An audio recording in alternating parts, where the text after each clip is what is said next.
Əgər qadın şikayət edərsə, məsələn, polis orqanına şikayət edibsə, polis ilk öncə həmin şikayət üzrə törədilən əməlin cinayət tərkibi, yəni həmin əməldə cinayət tərkibinin olub-olmamasını müəyyən etməlidir. Onu araşdırır. Əgər cinayət tərkibi varsa, cinayət işi açılır və bu zaman qadın dərhal lazım gəldikdə tibbi, hüquqi yardımla, dövlət hesabına hüquqi yardımla təmin olunur. Bundan başqa belə deyək də, əgər lazımdırsa, qadın sığınacaqlara yerləşdirilməsi üçün yardım mərkəzinə müraciət olunur və s. tədbirlər görülür. Amma cinayət tərkibi yoxdursa, onda mənim bayaq qeyd etdiyim qanuna əsasən, yəni məişət zorakılığının qarşısının alınması haqqında qanunun 9-cu maddəsində nəzərdə tutulan tədbirlər görülür. Araşdırma nəticəsində müxtəlif qərarlar qəbul oluna bilər. Məsələn, qısa müddətli orderin verilməsi və yaxud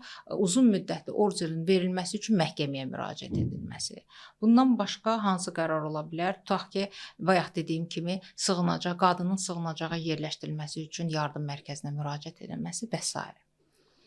Sadəcə olaraq bütün bu vasitələrdən qadınlar gərək istifadə etsin. Bizim qanunvericilikdə ən yaxşı müdafiə mexanizmi bu hesab eləyirəm ki, mühafizə orderləridir və mühafizə orderi elə bir rəsmi sənəddir ki, zorakılığı törədən şəxsə qadına narahatlıq belə deyək, törədən hərəkətləri qadağan edir. Məsələn, qadının izlənməsi, ona təkrar zorakılıq hərəkətlərinin edilməsi və s.